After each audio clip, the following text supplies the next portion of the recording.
sila Topacio, mga bossing, habang nakikipagbidahan o nakikipag-argumento doon sa NBI. Deputize the NBI to investigate.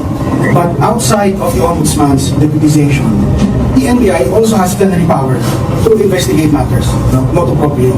And so, please don't be of the impression that all this is just because of the issue of the alleged AG Marines. So, this can go beyond that. So, what are you exactly investigating with respect? Yung gusto nila, bakit ito ang iniimbestigahan nyo? Bakit yung mga nagsasabi? No. Boss, ano pa lang yan? Pagbibintang pa lang. Pagbibintang pa lang yan. Dahil wala pa naman kayo napapatunayan. Kayo po ba, mga kababayan, kung kayo ang NBI o kayo si Director Melvin Matibag, ang napapanood nyo doon sa mga press conference, doon sa mga interview nila, sali-saliwa, magkakaiba. Kayo po ba sige, hali kayo, papaniwalaan na agad namin kayo. Ganun po ba? Hindi. Siyempre ngayon, pag nakikita natin, iba-iba yung mga sinasabi. Merong magsasabing maleta, may magsasabing may magsasabing maleta, may magsasabing paper bag, may magsasabing ganito, may magsasabi 3 yung dineliver na maleta kay Pangulong Bongbong Marcos. Meron naman isa, 5 naman daw. Siyempre, magtataka ka, sandali lang. Sama-sama kayo. Sinasabi nyo, alam nyo, lahat pero iba-iba yung mga pinagsasasabi ninyo. O di po ba, mga kababayan? Iimbestigahan? Hindi naman sa pag-iimbestiga. Aalamin mo lahat. Di ba? Aalamin mo lahat, mga bossing. No? Sandali lang.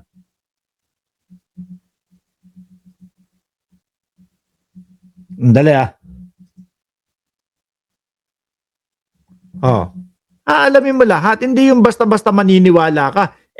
Puro katarantaduhan na nga yung mga napanood mo doon sa mga hearing nila. Puro kalokohan na nga yung mga narinig mo.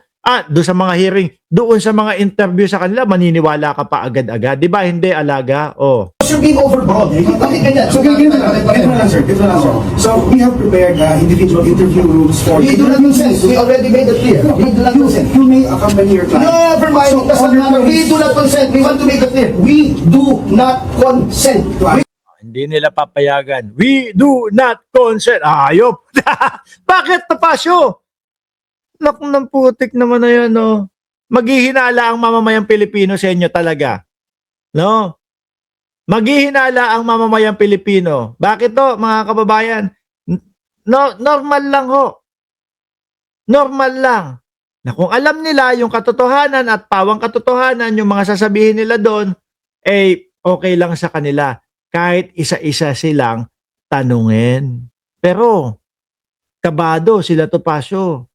Ayaw payagan ho talaga, mga bossing.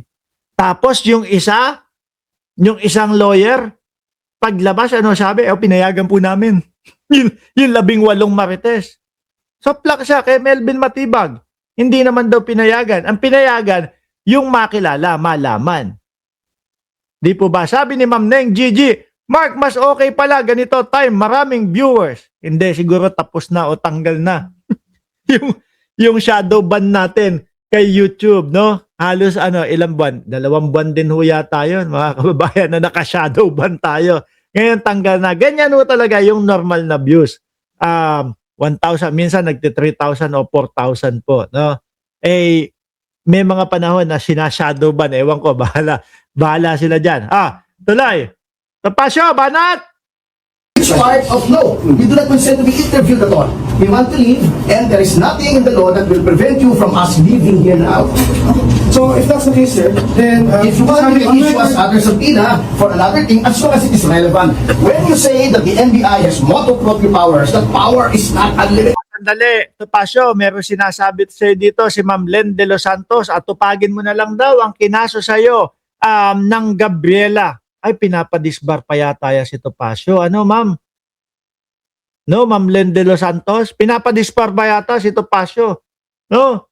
Tsaka i-shoutout ko na si Caroline Makino ulit. Baka sabihin, hindi ko na naman nababasa yung kanyang comment. Diyan na ang witness. Diyan na ang evidence. Bakit wala kayong aksyon? Puro pasikat lang. ang media, saan na ang pera ng bayan? Go, go, go. Action, PNP daw. O, sabi ni Rolando, ano apelido niya? Rolando Lacopia. It does not amount to a roving commission. We know that eh. Huwag na tayo pulahan pa niya. Pambihira naman tayo eh. Ano bang gusto niyo sa kliyente ko? Identity. Hindi nyo kilala. I mean, not to be condescending, but hindi nyo kilala. Oh, ganito sir. We can answer those questions in the right forum. We have an interview room where you may be present. No, we're not saying You want we to are answer not your going to be questions, sir. interviewed. We are not going to be interviewed. Yes. Wala, mukhang hindi talaga sila papayag. Kasi totoo, mga kababayan, panigurado, mabubuko, natatakot mabuko. 'Di ba? Natatakot na makarinig tayo ng napakaraming version ng istorya. Alam niyo ho, mga bossing, ang nakikita ko ho dito, tama yung sinasabi ni Antonio Trillanes Deport na dating senador ho. No? Na sa mga susunod na mga panahon, ilang linggo, ilang buwan, may aamin din ho dito sa 18 marites ho, mga kababayan. Meron din hong magsasalita na ay ganito po. Wala eh. Kasi gipit na din po kami. Kaya sumang-ayon at sumali na lang po kami doon sa samahan nilang mga kalokohan. Ganyan. May mga lalabas na ganyan no at magsasalita at magbubuko kung magkano yung baka natanggap nila. Di po ba? Baka nga umabot pa ho ito mga bossing doon sa dating sinasabi na merong mga kapwa tayo Pilipino na nakakatanggap ng pera, pondo galing sa China. Baka parte pa nga ho ito mga kababayan eh. Di ba? Baka umaabot pa dito sa 18 marites eh. Yung sinasabing pondo galing sa China, mga bossing. Bakit? Kasi gusto ng China, mismong mga kapwa natin Pilipino, ang magpabagsak sa gobyerno natin. Hindi nila kaya yung gobyerno natin ngayon ng China. Hindi ho nila kaya eh, no? Kaya digong, yakang-yaka nila. Bakit? Malaaso lang ho yung mga panahon na yun eh. Sunod-sunuran lang ho ang ating presidente dati sa China eh. Ngayon hindi pwede. No? Dehins pwede, kaya ang ginagawa nila yung mga ganyan, popondohan ng mga kapwa natin Pilipino para kalabanin, pabagsakin ng gobyerno natin. Upang sa ganon, pag sila ay umentra na, mahina na ang Pilipinas. Pero hindi po uubra. Matatag po ang Pilipinas, mga kababayan, lalong-lalo na sa pangunguna ng liderato ni Pangulong Bongbong Marcos. Mundo, you said you have plenary powers as the National Bureau of Investigation. Can you imagine, you're going through budget deliberations in Congress. You're spending resources of the government. Sandali, gusto niyong palabasin na ginagamit ng NBI ang pondo ng bayan para imbestigahan itong mga tao na ito. Anak ng putik naman kayo talaga dyan, oh. Gusto nyo talagang guyuin ang Pilipino, ano? Parte ng parte ng ginagawa ninyo, no, bilang kayo ay sinasabi ninyo na yung 18 marites ay mga witness, kailangan alamin kung ano ang mga pagkatao at ano ang pakay nila at kung totoo ba lahat ng sinasabi. Hindi pwedeng yung tipo bang meron pupunta isang tao, si Mark Ramos, sasabihin ko, magnanakaw yang si Mike Defensor. Uy, ano sasabihin ng NBI? Uy, sinabi nito, magnanakaw si Mike Defensor. Tawagin mo si Mike Defensor agad-agad. Papuntay mo. Ano, loko-loko? Aaksayahin nyo yung panahon.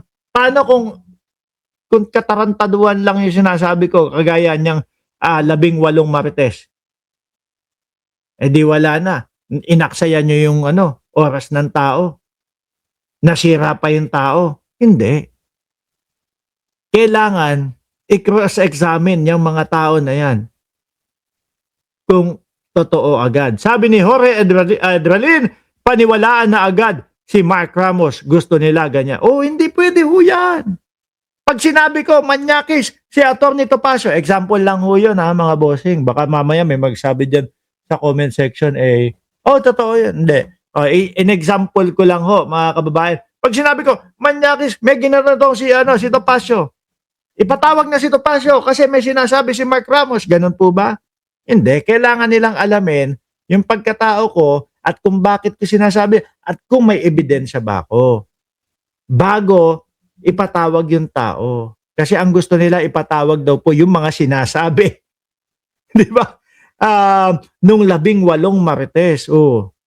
Parang mga lasing lang itong dalawa na to, si Defensor at si Gasolito eh. Investigating a non-crime.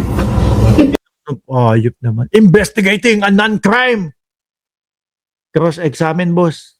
Ang tawag dyan. No? Ito talaga si Boss B. Si Boss B na lang ang tawag natin sa kanya, ha?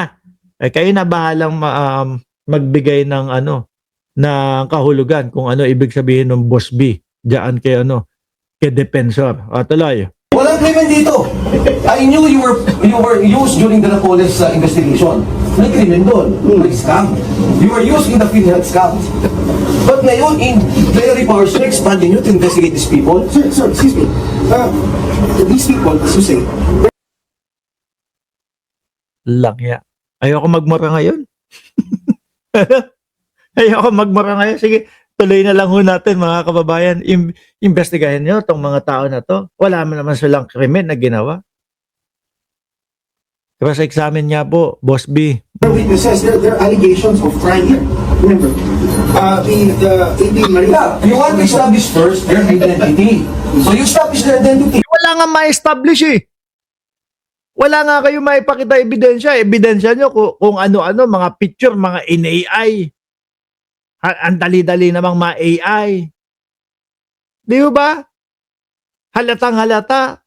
Ni wala nga picture na nandun si Pangulong Bongbong Marcos.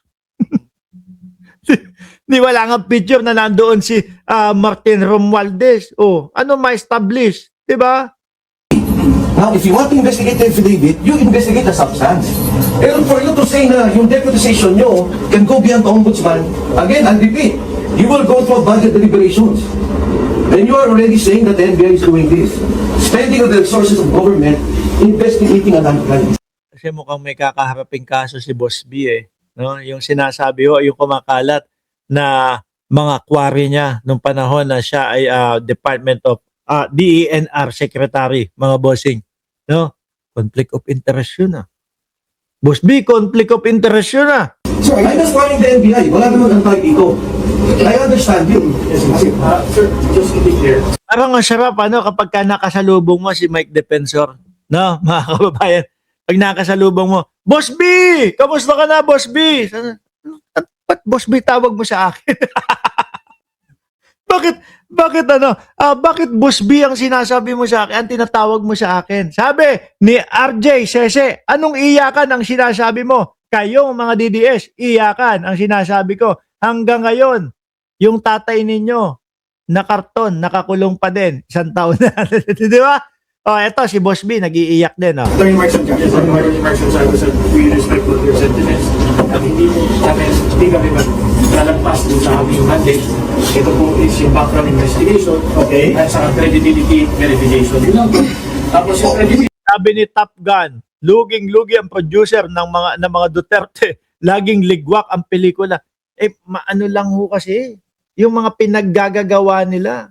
Nakakulong na yun. Focus tayo sa flood control. Ayan na nga, flood control. Pangulo pa nga, si Pangulong Bongbong Marcos pa nga ang nagpaumpisa.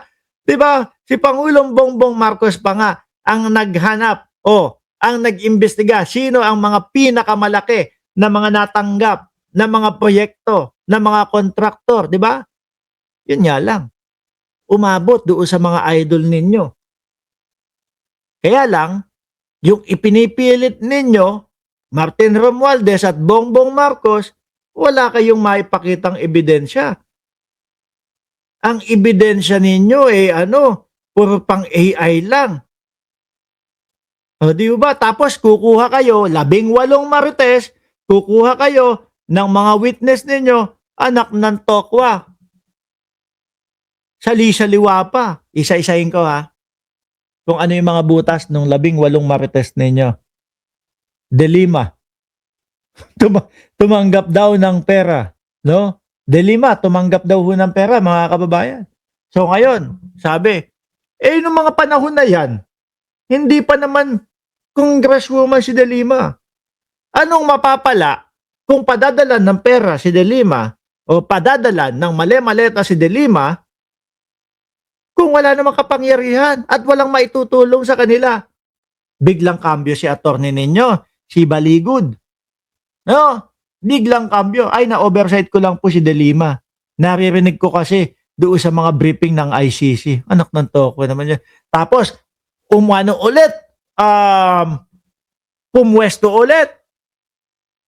Biglang naging ano naman, pipirbag naman daw. Pipirbag, sabi ng mga didis. Boss, pipirbag daw. Pipirbag naman daw. Ano, bakit mas iniimbestigahan pa ang witness kesa inaakusa? Ba iniimbestigahan? Natural. Bobo yung mga 18 ano ninyo. 18 marites ninyo. Biruin nyo. Kaliwat kanan. Nagpapa-interview. Lahat may butas. Paano hindi imbestigahan? Di ba?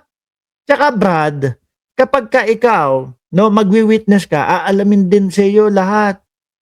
Baka mamaya yung sinasabi mo o yung papanigan mo o yung kalaban nung pinapanigan mo, sisiraan mo lang. Kaya kasama talaga. Yang isa-isa i-interviewin. Ba't natatakot? Magpa-interview ng isa-isa. Kasi natatakot. Dahil 18 sila, baka lumabas 17 kwento na iba-iba. Yun ang kinatatakot. Di ba? Yun ang kinatatakot nitong si Boss B. At si Boss B, no?